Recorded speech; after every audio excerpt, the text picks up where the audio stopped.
Sahabat yang berbahagia, poin selanjutnya adalah ternyata manusia di alam rohnya itu ketika belum lahir ke alam dunia ini, Allah mengambil ikrar atas keesaan Allah, mengambil ikrar tauhid rububiyahnya Allah Subhanahu wa taala, sebagaimana yang ditegaskan oleh Allah Subhanahu wa taala dalam firman-Nya, wa id akhadha rabbuka min bani adama min duhurihim wa ashhadahum ala anfusihim alastu birabbikum qalu bala syahidna an taqulu yaumal qiyamati inna kunna an hadza ghafilin. Dan ketika Allah mengambil ikrar dari Bani Adam, ketika mereka dikeluarkan dari tulang sulbi mereka, mereka diminta untuk berikrar, alastu birabbikum, kata Allah, apakah aku ini Tuhanmu? Qalu bala syahidna. Mereka mengatakan, benar, kami berikrar bahwa engkau adalah Tuhan kami. An taqulu yaumal qiyamati, agar mereka tidak mengatakan sesungguhnya kami lalai dengan hal tersebut. Inilah sebuah keimanan yang harus dibangun tentang keimanan kepada hal yang gaib. Bagaimana ternyata manusia sudah diminta ikrarnya, sudah diteguhkan, sudah ditanamkan bagaimana mereka mengikrarkan bahwa Allah itu adalah Tuhan mereka. Dan hal ini berkolerasi dengan sabda Rasulullah Shallallahu Alaihi Wasallam yang diriwayatkan oleh Imam Al-Bukhari, ma min mauludin illa yuladu alal fitrah fabawahu yuhawidanihi au yunasiranihi au yumajisanihi. Tidaklah seorang manusia itu dilahirkan kecuali dalam keadaan fitrah, maka orang tuanya lah yang membuat dia Yahudi, Nasrani ataupun Majusi. Maka dalam teks hadis di sini tidak ada kalimat au yusalimanihi atau mengislamkan orang tuanya, tidak ada. Maka oleh karena itu ada ulama yang memberikan sebuah syarah penjelasan bahwa fitrah di sini adalah keislaman itu sendiri. Maka manusia yang dilahirkan itu dicap sebagai orang yang muslim, dinilai sebagai orang Islam, yuladu alal fitrah. Dan fitrah keimanan di sini sungguh menarik. Kita bisa melihat bagaimana fitrah keimanan itu ada dan tumbuh dalam kehidupan umat manusia. Contohnya, orang-orang yang di pedalaman hutan tinggal yang mereka tinggal di tempat yang jauh sekali dari peradaban, sangat sedikit sekali kemungkinan dakwah atau wahyu itu sampai kepada mereka. Kebanyakan mereka menyembah hal-hal yang dianggap mistik oleh mereka, menyembah pohon, patung-patung, nenek moyang, dan lain sebagainya. Dorongan apa yang mengakibatkan mereka terdorong untuk mengabdi, untuk menyembah, dan untuk mengagungkan? Tiada lain dan tiada bukan. Jika kita renungkan, ini adalah fitrah keimanan mereka yang sudah diinstal oleh Allah dalam jiwa mereka untuk mendorong jiwanya untuk mentauhidkan Allah. Tetapi disinilah hal yang sangat penting, yaitu kata Ibn Nasir, bahwa fitrah ini, fitrah keimanan ini, fitrah ketauhidan ini harus bersambut dengan wahyu, sehingga fitrah keimanan ini bisa berjalan on the track, bisa berjalan di jalan yang benar.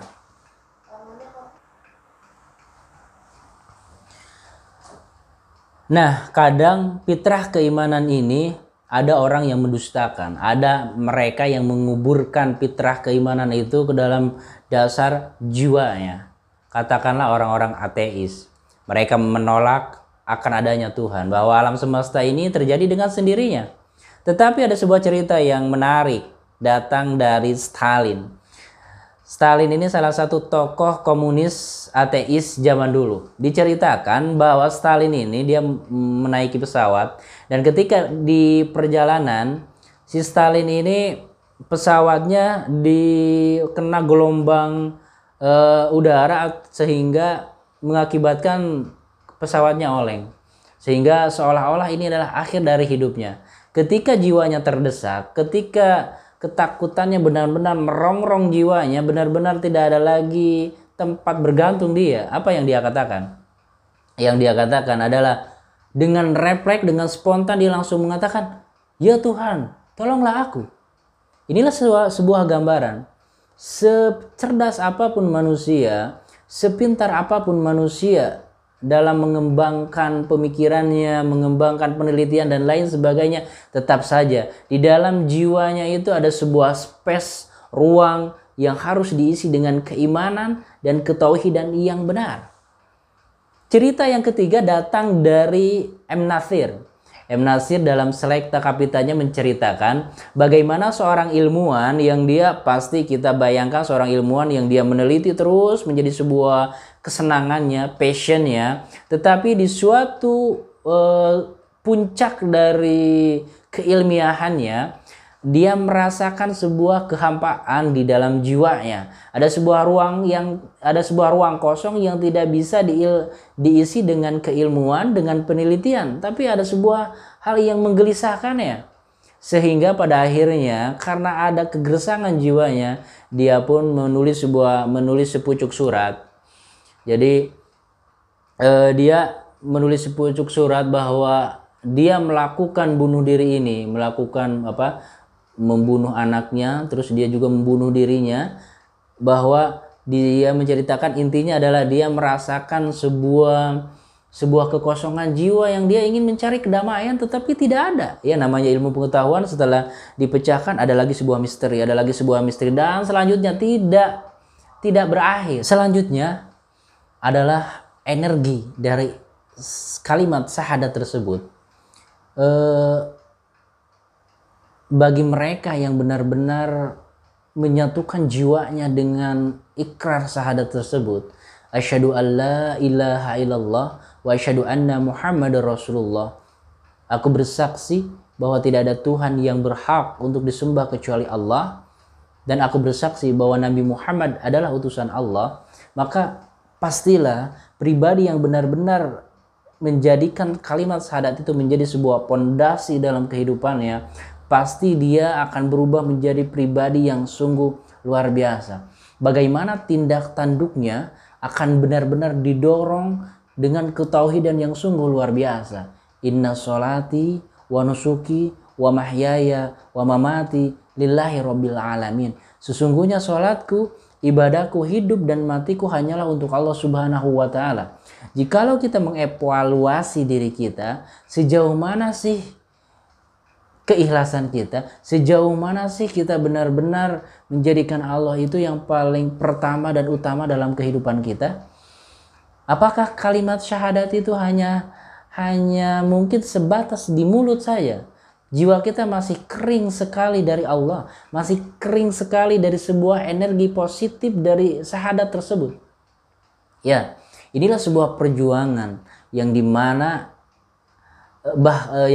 dalam sebuah hadis diceritakan susahnya orang untuk benar-benar mengamalkan asyhadu an la ilaha illallah ini butuh sebuah perjuangan dan tentunya taufik dan hidayah dari Allah Subhanahu wa ta'ala, yang dimana kita sudah sangat sering mendengar bagaimana 3 orang alim mujahid dermawan yang mereka secara sosial, status sosial, secara keilmuan, secara kekayaan, mereka di atas rata-rata orang, tetapi ternyata keilmuan seorang alim tersebut tidak mengantarkannya untuk menyatukan jiwa, hati dan pikirannya dengan kalimat syahadat tersebut.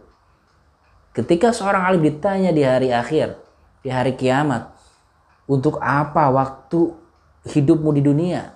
Dia mengatakan, aku mengisi waktu hidupku untuk menuntut ilmu, untuk menyebarkan ilmu, untuk berdakwah. Maka Allah menegaskan, engkau berdusta, engkau ingin disebut alim, ingin mendapat penghormatan dan lain sebagainya. Begitu juga seorang mujahid dan dermawan, mereka mengucapkan apa yang tidak ada dalam hati mereka. Mereka menginginkan sesuatu selain Allah. Ini orang yang sungguh luar biasa. Lalu bagaimana dengan kita? Maka kualitas keimanan kita dapat mengukur. Orang lain tidak bisa mengukur. Orang lain hanya bisa melihat kita cangkangnya saja. Mungkin penampilannya, orang soleh pakai simbol-simbol kesolehan, tetapi sebenarnya kualitas keimanan itu hanyalah kita dan Allah yang tahu. Itu esensinya. Orang yang benar-benar menjadikan Allah yang paling pertama dan utama dalam kehidupannya, Allah akan memberikan sebuah percikan-percikan kenikmatan surgawi di dunia. Sebagaimana dalam hadis, "Talatsun man kunna fihi wajada halawatal iman, an yakunallahu wa rasuluhu ahabu ilaihi mimman siwahu." Dari hadis tersebut kita bisa membayangkan bagaimana orang-orang soleh zaman dulu, mereka benar-benar begitu mesra sekali ketika beribadah kepada Allah Subhanahu wa taala. Bahkan para sahabat Rasulullah dianalogikan ketika mereka malam, mereka itu seperti rahib-rahib yang mereka itu benar-benar bercucuran air matanya. Pasti psikologis seperti ini adalah mereka benar-benar menjiwai ibadah mereka. Mereka benar-benar bersenyawa dengan kejernihan hati, dengan kebeningan keimanan mereka, sehingga menghasilkan sebuah ekspresi yang menderaikan air mata, yang benar-benar khusyuk dan khidmat dalam ibadahnya. Jikalau mungkin kita ibadahnya mungkin hanya sebatas gerakan jasad saja, fisik saja, gerakan mulut saja, itu tidak bisa menjamin kita merasakan sensasi dari ibadah yang kita lakukan. Kenapa? Karena ini berkaitan dengan hadirnya hati di dalam ibadah tersebut.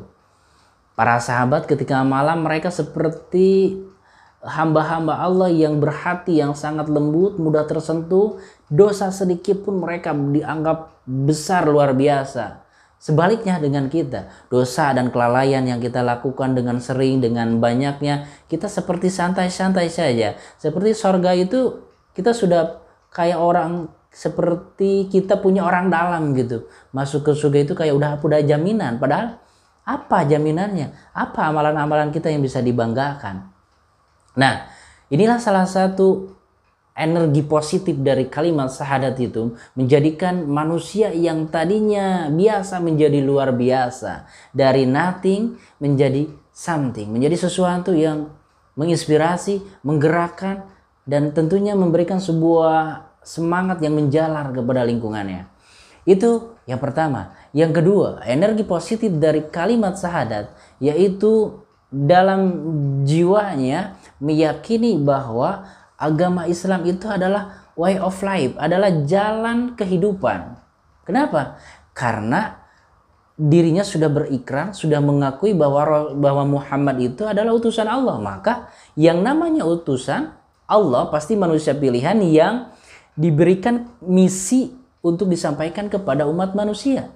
Tiada lain dan tiada bukan, yaitu agama yang terakhir ini, yaitu Islam. Maka Allah menegaskan, "Inna dina indallahil Islam." Sesungguhnya agama di sisi Allah yang Allah ridhoi adalah Islam. Ini sebuah penegasan dalam kitab suci, dalam Al-Quranul Karim, yang benar-benar dipastikan kebenarannya. Dan Al-Quran ini benar-benar akan terjamin keasliannya, tidak ada perubahan di dalamnya, tidak ada sebuah intrik politik, tidak ada. Tetapi di dalamnya adalah murni sebuah kebenaran. Al-haqqu mir rabbika fala takunanna minal mumtarin. Sesungguhnya kebenaran adalah datang dari Tuhanmu, maka janganlah kamu menjadi orang-orang yang rugi. Maka Allah juga menegaskan, barang siapa yang dia itu ingin mendorong dirinya, menyalurkan fitrah keimanannya kepada jalan yang selain jalan yang Allah tentukan, maka tidak akan diterima oleh Allah Subhanahu wa taala. Siapa yang bilang? Bukan Nabi Muhammad, tetapi Allah. Wa may yabtaghi ghairal islami dinan fala yuqbala minhu. Barang siapa yang mencari sebuah pegangan hidup, sebuah jalan kehidupan selain Islam, tidak akan diterima. Inilah sebuah kebenaran yang nyata bagi kaum muslimin. Oleh karena itu, sejauh kita berislam, sejauh kita beriman, sudahkah kita merasa ada sebuah kebanggaan, ada sebuah syukur yang diekspresikan kepada Allah Subhanahu wa taala karena keislaman kita? Maka kitalah yang tahu. Apakah kita ini bahagia dengan keislaman kita?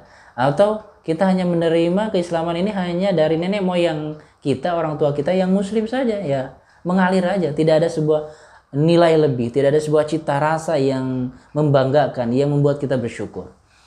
Yang ketiga, energi dari kalimat syahadat tersebut, yaitu kita akan benar-benar berusaha mengikuti Rasulullah Shallallahu Alaihi Wasallam. Kenapa? Ya tadi, wa asyhadu anna Muhammadur Rasulullah. Aku bersaksi bahwa Nabi Muhammad itu utusan Allah. Yang namanya utusan berarti itu merupakan sebuah manifestasi, sebuah gambaran dari sosok hamba Allah, dari ya manusia yang menjadi sebuah role model, menjadi sebuah teladan bagi umatnya. Oleh karena itu ditegaskan, laqad kana lakum fi Rasulillah uswatun hasanah. Sungguh ada sebuah teladan yang baik, ada sebuah role model yang benar-benar Allah berikan kepada kalian, yaitu Rasulullah Shallallahu Alaihi Wasallam. Dalam bukunya Super Leader, Super Manager, digambarkan Rasulullah itu dalam berbagai dimensi kehidupan menjadi sebuah teladan dan inspirasi.